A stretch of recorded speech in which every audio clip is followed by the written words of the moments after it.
How we doing again, VC? Seeking a thread. I'm doing more videos.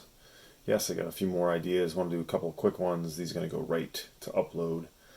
Sort of, well, a couple of responses. My first one here is Noted in Archive. Michael put up some of his favorite covers.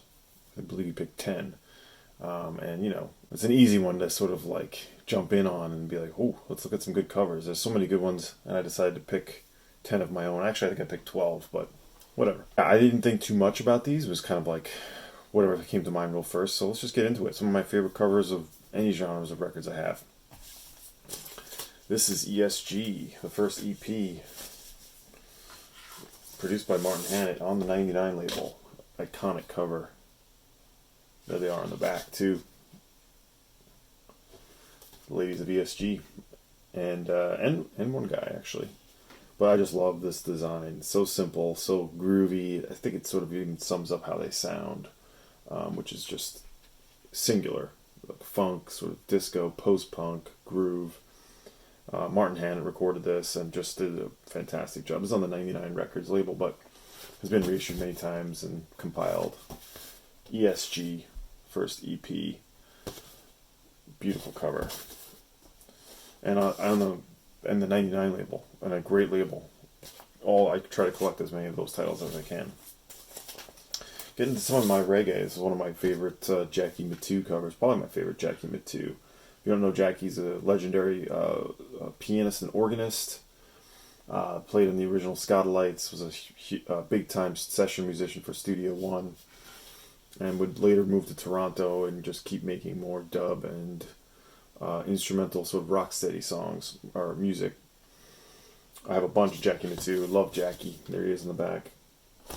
This is McII. This is from the year on this might escape me. The early 70s. This is definitely an early 70s record. Jackie Mittoo. Alice Coltrane. It's got so many beautiful covers. This one is stunning. First time I saw it, I'm like, I just have to have it. Look at that. Beautiful. I believe this is her second album for Impulse. Just love this sort of almost psychedelic Art Deco, I guess. Angelic accompaniment to her playing the harp here on the cover. Huntington Ashram Monastery, one of her great records for Impulse. Put that one back. Got to show some psych, and here's one of my favorite acid folk records. Linda Perhacs, Parallelograms. This is on the Cap label. Very beautiful pastoral, far out, cosmic cover.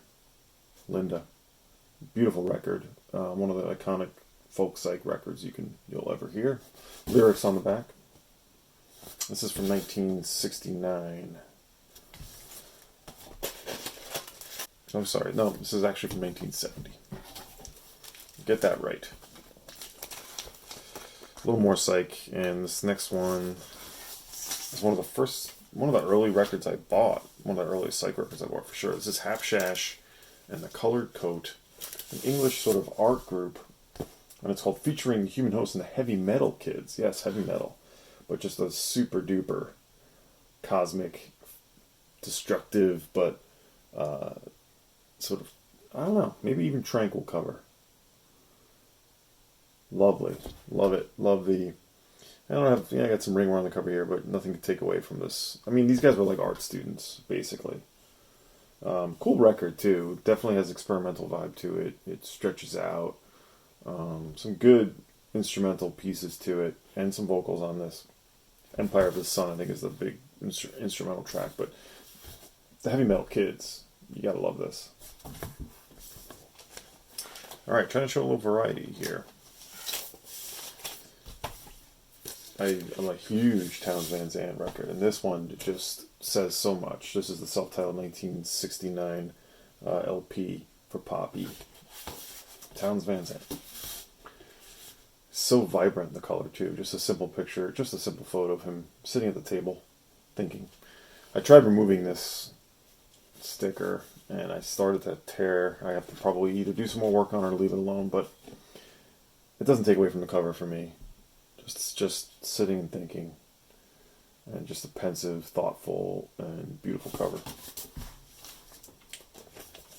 Beautiful record, too. One of his best. I mean, all of his poppy material is incredible.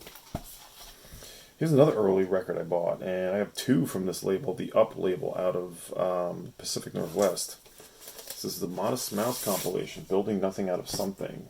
I love this design. Sort of, mathematical, but almost primitive. I don't know. Again, I remember buying this at Syracuse at the Soundgarden back in 2000. Came out in 99. It's on Up. The back is cool too. And I believe the insert, just to show you that real quick, is like a sort of cool textured insert is cool too. But I just love this cover. Building Nothing Out of Something. It was a compilation of B-sides. I love the early Modest Mouse music. And even some of the more, 2000 era. This compilable, they're 7 inches and just, again, vibrant, very sort of bright and enthusiastic and mathematical, which is sort of good for what this band sounded like. On the Up label. And the other one on the Up I have right after it, Duster's Contemporary Movement.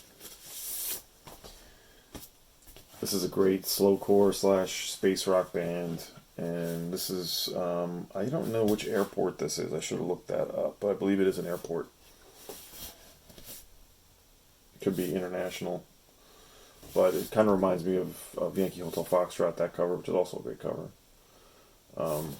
But I just love the simplicity of the blue here, but with the parking garage or whatever it might be. This is a great record. My favorite one, Contemporary Movement. Great band. Out of San Jose, I believe. Or I think it's San Diego. I might be wrong on that. Duster. Speaking of contemporary guitar, legendary compilation for Tacoma. John Fahey with Max Oakes, Bucket White. Of course, Robbie Basho, Max Oakes, Harry Tossig. Love this cover. Let's just look at it for a bit.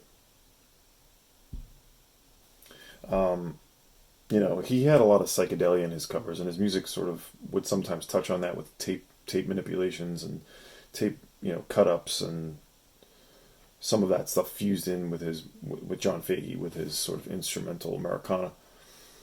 But they weren't really psych records in any stretch, or even acid folk, just sort of great primitive acoustic music, as you may know. And so, yeah, this is a bit of a misnomer if you're expecting like, oh, is this like some far out Tacoma stuff? No, it's just all the contemporary, experimental but primitive guitarists from the time. This is from 1967, and it does exist in a different cover, I believe, but this is the one you want. I love the design for all the Tacoma records, really. A couple more, some blues. Lightning Hopkins, an iconic record. Lightning. This is just self-titled, but it's on the Folkways label. See if I can get the year. The Folkways records always have the years. This does have the booklet, which is nice. 1959, that's what I thought, but it didn't say it. Anyway, this is one of his amazing records. The story talks all about, was it charters looking for him? It talks about him going to Texas and finding lightning. And, here's the booklet. The Folkways records are always great. The covers are just, so yeah, Samuel Charters, who produced this record, he went to Texas to find him. That tells you all about that story. But when I first saw this has been reissued a bunch and you can get it, but this cover just, it just locks you in to Lightning and his whole vibe. Love Lightning Hopkins. A couple more. Let's show Abner J, the one-man band. Now, this is a private release on his Brandy label. I think it was his. Anyway, Nashville. If you don't know about Abner J, he was sort of a primitive blues man who did some sort of professional recordings or recordings with bands, but then at some point he started doing all one-man band, and it's got him on banjo and guitar, and he's playing, the kick drum, and he's got the harmonica going. This guy actually played his very last show right near where I live here in Ithaca at the Trumansburg Grassroots Festival, and he, on his way home, he never made it home, and I think he died, but he used to take his own show on the road. There's a whole mini stage. There's actually video on YouTube you can find. Maybe I'll post it. So we went to Selma, Alabama on our honeymoon. She went out and got a sign put up over her bed. Lord, I need thee every hour. I got a sign put up over my bed. It read, Lord, give me strength. First, third, and fourth day passed. Then came the pause that refreshes. He says, I'm just like a load of fireworks. I'm no good after the four. Then trouble started. 10 years passed. We had 11 younger. Doubled up one year. Thought we'd take a year off. Admiral J, sort of crass lyrically, but funny. A lot of humor, sadness. So a few legendary songs, about cocaine, about Vietnam, real character. This is all his writing on the back. But I just love this picture of Abner. This is him doing the one-man band setup. Abner J. And this is live from Stephen Foster Center. This is like from 1974, I believe it is. And in one of my other videos, I showed the last one. I showed a Staples Singers sleeve on the VJ label. I want to show one more with Swing Low, with Maven Staples there front and center. All the Staples Singers covers are incredible. And as I said before, just make you feel good looking at them.